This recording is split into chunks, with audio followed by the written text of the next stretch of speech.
नमस्कार साथियों, स्वागत है आपका अपने YouTube channel YK online education में। उम्मीद है आप सब लोग स्वस्थ होंगे, मस्त होंगे और अपनी पढ़ाई में व्यस्त होंगे।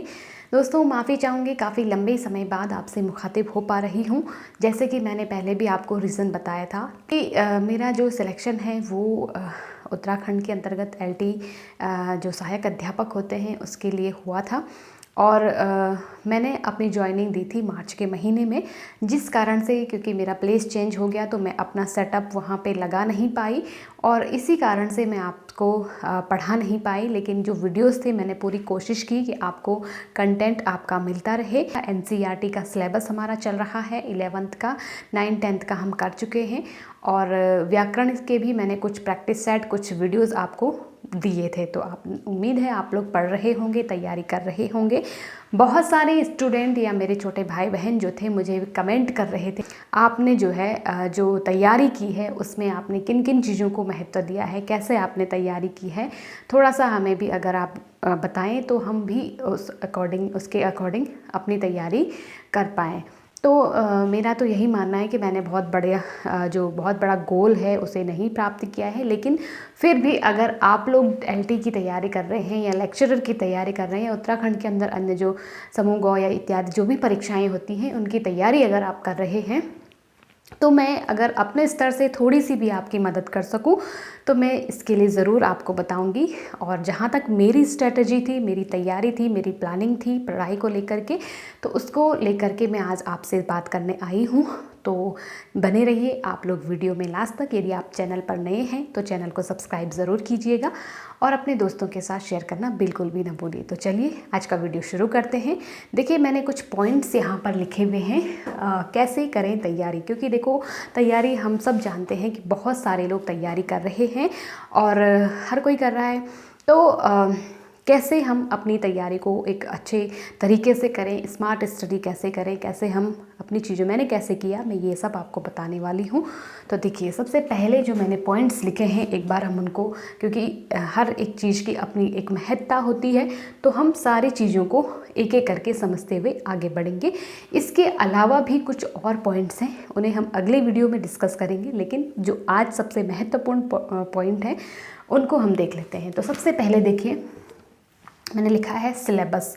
तो देखिए, जब भी आप तैयारी कर रहे हो, चाहे आप किसी भी एग्ज़ाम की तैयारी कर रहे हैं, सबसे ज़्यादा महत्वपूर्ण होता है आपका सिलेबस। आपको पता होना चाहिए कि आपके पास जो कंटेंट पूछा जाना है, आपका जो पेपर बनना है वो किससे बनना है, कहाँ से उसमें प्रश्न पूछे जाने हैं। मैक्सिमम पेपर है वो आपके सिलेबस से ही बनता है। तो हम अपने 4-5 क्वेश्चनों के लिए अपने सिलेबस से भटक जाते हैं। तो मेरा ऐसा मानना है कि पहले हमें अपने सिलेबस को प्रेफर करना चाहिए, उसको हमें अच्छे से पढ़ना चाहिए और उसके अकॉर्डिंग हमें तैयारी करनी चाहिए। तो सिलेबस सबसे ज़्यादा महत्वपूर्ण है।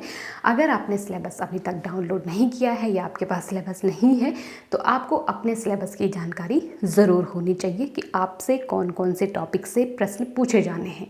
तो पहली चीज़ तो हमारी हो गई सिलेबस, बहुत ही महत्वपूर्ण है। दूसरा हमारा पॉइंट है समय विभाजन, कब और कैसे पढ़ें। तो देखिए, अगर मैं अपनी बात करूं, देखो मैं बहुत बड़ी मोटिवेशनल स्पीकर नहीं हूं, मैं सिर्फ आपको अपनी तैयारी, आपने पूछा इसलिए मैं बता रही हूं कि मैंने कैसे तैयारी करी, तो मैं वही चीज़ आपको बताऊंगी मैंने कैसे पढ़ाई करी। तो मैंने जो समय का विभाजन मेरा होता था, वो पढ़ाई मेरी कंटिन्यूसली चलती थी, चाहे मैं दिन में 4 घंटे पढूं या मतलब जो मेरे 3-4 घंटे का टाइम होता था हर दिन का, चाहे सुबह पढूं, शाम को पढूं, रात को पढूं, चाहे रात को 2 बजे भी अगर मुझे पढ़ने का मन होता था तो मैं उसी टाइम जो भी चीज़ मुझे पढ़नी होती थी मैं उसको खोल के बैठ जाती थी। ऐसा मेरा कोई फिक्स टाइम नहीं था कि मुझे सुबह ही पढ़ना है या दिन में पढ़ना है या रात को ही पढ़ना है। अगर आपका मन कर रहा है सुबह पढ़ने का तो आप सुबह 2 घंटे पढ़िए, 4 घंटे आपका मन कर रहा है तो 4 घंटे पढ़िए। दिन में आपका मन नहीं है तो मत पढ़िए, कोई ज़रूरी नहीं है। लेकिन जब आपका मन पड़े तब आप अपना 100% अगर दे के पढ़ते हो तो मेरा ये मानना है कि जो आपका कंटेंट है, जो आप पढ़ रहे हो, वो आपको 100% याद रहता है। और आपको अच्छे से समझ में भी आ जाता है। तो पढ़ाई मेरे हिसाब से तभी करनी चाहिए जब आपका मन हो, लेकिन मन बनाना आपको पड़ेगा। आपको अपना माहौल खुद क्रिएट करना पड़ेगा, अपना जो अपने अंदर से सेल्फ मोटिवेशन, मैं इसमें बहुत बड़ी चीज़ मानती हूँ, अपने अंदर से मोटिवेशन लाना होगा। हाँ, आप टाइम टेबल, अगर आपको अच्छा लगता है टाइम टेबल के अनुसार पढ़ना, तो आप बना सकते हो। इसके बाद तीसरा हमारा नंबर है नोट्स बनाए या नहीं। तो मैं अपनी अगर बात करूं तो देखिए, मैंने नोट्स नहीं बनाए इस एग्ज़ाम की। अगर मैं बात करूं तो इसके लिए मैंने कोई नोट्स नहीं बनाए। हाँ, मैंने बहुत पहले, इससे पहले भी मैंने एग्ज़ाम्स दिए थे, तो उसमें मैंने नोट्स बना रखे थे कुछ थोड़े बहुत, तो उससे ही मैं थोड़ा बहुत पढ़ती थी। लेकिन इस एग्ज़ाम के लिए मैंने कोई नोट्स नहीं बनाए, क्योंकि मुझे ऐसा लगता था कि जब तक हम कोई चीज़ लिख रहे हैं तो उस चीज़ को अगर हम समझने का प्रयास करें या खुद पढ़ें और उसको समझ कर याद करें तो ज़्यादा बेटर रहता है।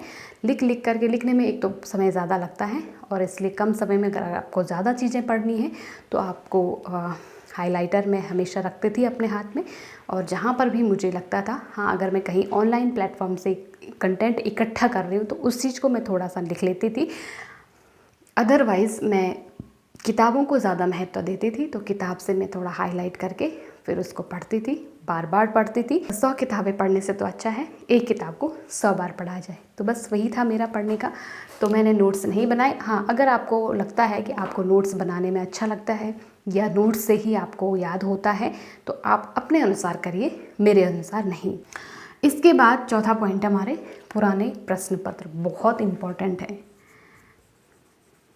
बहुत ज़्यादा। देखिए, जब तक आप पुराने प्रश्न पत्र नहीं देखेंगे, आपको बिल्कुल भी पता नहीं लगेगा कि आपका पेपर बनता कैसे है, कैसे आपसे प्रश्न पूछे जाते हैं। हालांकि सेम चीज़ें नहीं आती हैं, कुछ प्रश्न आपके रिपीट हो सकते हैं, लेकिन पुराने प्रश्न पत्रों से आपको बहुत ज़्यादा मदद मिलती है। तो कोशिश कीजिए, जितने भी आज तक के जो एग्ज़ाम आप देने जा रहे हैं, उसके जितने भी आज तक एग्ज़ाम हुए हैं, वो सारे प्रश्न पत्र आपके पास हों और आप उनको अच्छे से देखें, कब कब क्या क्या चेंजेस हुए हैं, क्या डिमांड है पेपर की। तो आप अगर उसके अकॉर्डिंग पढ़ते हैं, पुराने प्रश्न पत्रों को ध्यान में रखते हुए उनको सॉल्व कीजिए, और प्रैक्टिस सेट जितना ज़्यादा हो सके करते रहिए। आजकल तो बहुत सारे ऑनलाइन प्लेटफॉर्म हैं जहाँ पे ऑनलाइन आपको प्रैक्टिस सेट मिल जाएंगे, तो आप लोग वहाँ से मदद, ऑनलाइन प्लेटफॉर्म से मदद ज़रूर ले सकते हैं प्रैक्टिस सेट के लिए, और पुराने प्रश्न पत्र ज़रूर देखें। नंबर 5वां है तैयारी में ऑनलाइन माध्यम कितना सहायक। देखो, ये बहुत ही बड़ा प्रश्न हम इसे कह सकते हैं, क्योंकि बहुत लोग कंफ्यूज्ड हैं कि हम ऑनलाइन पढ़ें या ऑफलाइन पढ़ें। तो देखो, मेरा ये मानना है कि अगर आपके पास अच्छी किताबें हैं साहित्य के लिए, जो अगर आपका सब्जेक्टिव एग्ज़ाम होने वाला है, तो आपके पास, जैसे मैं हिंदी की स्टूडेंट हूँ, मैंने हिंदी साहित्य से तैयारी की है, तो देखिए, मैंने हिंदी के लिए अच्छी सी कुछ किताबें ख़रीदी थी। अगले वीडियो में मैं आपको ज़रूर बताऊंगी कि आपको कौन कौन सी किताबें पढ़नी है, मैंने कौन सी पढ़ी किताबें हैं। मैं किताबों को ज़्यादा प्रेफर करती थी, क्योंकि तो मैंने किताबों से ज़्यादा पढ़ा, और जहाँ पर मुझे जो चीज़ किताब में नहीं मिली, मेरे क्योंकि सिलेबस हमारे पास में है, तो सिलेबस में देखा जो चीज़ किताब में हमें डाउट क्लियर नहीं हो रहा है, फिर हम ऑनलाइन प्लेटफॉर्म पे मैं जाती थी। फिर वहाँ से अगर जो चीज़ मुझे सबसे अच्छी लगती थी, ऑथेंटिक लगती थी, उसको मैं ज़रूर पढ़ लेती थी। पढ़ाई के लिए जो समय आपने निकाला है, आप उस समय किताब ही पढ़िए, किताब को ही महत्व दें, और अन्य समय पे आप, जब आपका मन किताब पढ़ने का नहीं है, उस समय आप ज़रूर वीडियोज़ के माध्यम से अपनी कंटेंट को हासिल कर सकते हो। तो आप इस तरह से अगर बैलेंस बना के चलते हो, तो आप लोग एक अच्छा अपना स्कोर बना सकते हो। ठीक, तो ऑनलाइन के माध्यम से भी आप सहायता ज़रूर ले सकते हो। अब प्रैक्टिस सेट जो हैं वो आपको ऑनलाइन ही मिलेंगे ज़्यादातर, तो आप लोग कोशिश करिए कि किसी अच्छी साइट पे किसी अच्छे टीचर को आप ले लें। ऐसा नहीं कि आप 10 जगह भटक गए, कन्फ्यूज़न आपका बना हुआ है और कोई कंटेंट आपको मिला नहीं, तो ऐसा नहीं करना है। एक ही टीचर से पढ़िए जो आपको लगता है कि ये अच्छा यहाँ से मिल सकता है कंटेंट, तो इस तरह से आप अपना तैयार कर सकते हो। ठीक, चलिए, इसके बाद छठा हमारा जो है रिवीजन का महत्व, बहुत ज़्यादा महत्व है रिवीजन का। अगर आप सिर्फ पढ़ते जा रहे हो और आपको कुछ याद नहीं हो रहा है, कुछ मेमोरी में रह नहीं रहा है, बस आप पढ़ते जा रहे हो कि आज मैंने इतने पेज ख़त्म कर दिए, कल इतने कर दिए, आज एक बुक पढ़ ली, कल दूसरी।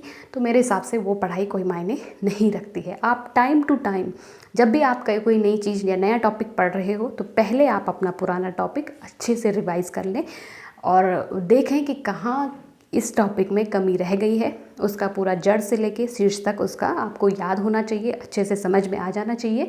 और तभी आप, जब तक वो आपको अच्छे से रिवाइज़ नहीं कर लेते हो आप, तब तक आप अगले टॉपिक पे मत बढ़िए। अगला टॉपिक शुरू करने से पहले आप पुराने टॉपिक्स जितने भी आपने पढ़े हैं एक बार उनको रिमाइंड ज़रूर करते रहिए। फिर रिवीजन आपको हर दिन करना है, कंटिन्यू करना है। जो भी कल पढ़ा उसको पहले आज के नए टॉपिक को पढ़ने से पहले उसे एक बार रिवाइज़ ज़रूर कीजिए। अगला हमारा टॉपिक है स्मार्ट स्टडी। कम समय में ज़्यादा कैसे पढ़ना है। स्मार्ट स्टडी की अगर मैं बात करूँ तो हिंदी साहित्य के अंदर इतना वास्ट सिलेबस है हमारा, हम सब जानते हैं, बहुत विशाल साहित्य है हिंदी का। तो अब इतना ज़्यादा हम पढ़ नहीं पाएंगे, पॉसिबल नहीं है इतनी चीज़ों को याद रखना। तो हमारे पास, क्योंकि मैंने पहले ही आपको बताया था सिलेबस कितना महत्वपूर्ण है, तो सिलेबस हमारे पास है, तो क्यों ना हम सिलेबस के आधार पर उन टॉपिकों को निकालें, साहित्य से छांटें जो हमारे पुराने प्रश्न पत्र भी हम देख चुके हैं, जहाँ से सबसे ज़्यादा प्रश्न बनने की उम्मीद है। जैसे मैं बात करूँ हिंदी साहित्य की, तो भक्तिकाल हमारा बहुत हिंदी साहित्य का गोल्डन जो पीरियड रहा है, स्वर्णिम काल जिसे हम कहते हैं, वो रहा है। वहाँ से प्रश्न आपके हर बार बनते हैं। तो आपको पता है हर साल प्रश्न पूछे जाते हैं यहाँ से, तो उसको बहुत डीपली पढ़िए, बहुत डीपली। इसके बाद अन्य भी बहुत सारे, जैसे आधुनिक युग में भारतेंदु है, भारतेंदु युग है, द्विवेदी युग है, ये सारी चीज़ें। तो इन कुछ ऐसे टॉपिक्स हैं जहाँ से संभावनाएं आपकी बहुत ज़्यादा बन जाती हैं हर बार आपके प्रश्न बनने की। तो आपको स्मार्ट स्टडी, स्मार्टली कैसे पढ़ना है, तो ये सिलेबस आपके पास है। टॉपिक्स बहुत ज़्यादा डीप आपको घुसने की ज़रूरत नहीं है। जो टॉपिक आपके सिलेबस में है नहीं, उनमें डीप घुसने की ज़रूरत नहीं है। पुराने प्रश्न पत्र आप देख चुके हैं, तो आपको उन टॉपिकों को लेना है और उनके अकॉर्डिंग अपना, चाहे आप नोट्स बना रहे हैं या पढ़ रहे हैं, तो उसके आधार पर आपको पढ़ना है, स्मार्टली पढ़ना है। कुछ जो ऑथेंटिक किताबें हैं, ऑथेंटिक जो साहित्यकार हुए हैं हमारे हिंदी साहित्य में, उनके जो द्वारा किताबें लिखी गई हैं, उनको आप लाइए, उन्हें आप पढ़िए। मेरी स्टडी टेबल पर बहुत ज़्यादा किताबें नहीं होती थी, मैं सिलेक्टिव चीज़ें अपने पास रखती थी और उन्हीं को मैंने बहुत बार पढ़ा था। कम समय में आपको ज़्यादा पढ़ना है और अच्छे से पढ़ना है, स्मार्टली पढ़ना है, रिवीजन के साथ पढ़ना है, उसको अपने दिमाग में बिठा के पढ़ना है, रटना नहीं है, चीज़ों को समझना है, ऑब्ज़र्व करना है, फिर जा कर के आप आगे कर सकते हैं। एक पॉइंट मैं यहाँ पर और एक ऐड करना चाहूँगी, साहित्य और व्याकरण में। हिंदी साहित्य की आप अगर तैयारी कर रहे हैं तो ये टॉपिक भी आपके लिए इम्पोर्टेंट है, क्योंकि कई लोग साहित्य ही साहित्य पढ़ते रहते हैं, व्याकरण छोड़ देते हैं। बहुत बड़ी मिस्टेक्स हैं, क्योंकि व्याकरण के जो 20 से 25 क्वेश्चन हमारे पास पूछे जाते हैं बहुत इंपॉर्टेंट होते हैं और बहुत स्कोरिंग होते हैं। व्याकरण तो आपको पढ़नी ही पड़ेगी, डीपली पढ़नी पड़ेगी, क्योंकि कल के दिन आपको स्कूल में जाना है, पढ़ाना है बच्चों को, तो व्याकरण तो आपको पढ़ानी ही पड़ेगी। दोनों को साथ में लेकर बढ़िए आगे, साहित्य और व्याकरण दोनों ही महत्वपूर्ण हैं। अगले वीडियो में मैं आपको ज़रूर बताऊँगी कि आपको साहित्य के लिए कौन सी किताबें पढ़नी है और व्याकरण के लिए कौन सी किताबें आपको हेल्पफुल हो सकती हैं। तो चलिए, आज की वीडियो में मैंने इतना ही आपसे डिस्कस करूँगी। तो उम्मीद है आप लोगों ने यहाँ से कुछ ज़रूर सीखा होगा, कुछ आपको जानकारी मिली होगी। कैसी लगी आज की वीडियो, आपको कैसी लगी आपकी जानकारी, मुझे ज़रूर कमेंट करके बताइए। कोई भी आपका डाउट हो मुझे ज़रूर कमेंट करिए, मैं अगले वीडियो में आपके डाउट क्लियर करूँगी। सब्सक्राइब ज़रूर कीजिएगा, अपने दोस्तों के साथ शेयर करिएगा। मिलते हैं अगले वीडियो में अगले कुछ और बिंदुओं के साथ। तब तक के लिए आप अपना और अपनों का ध्यान रखें। नमस्कार।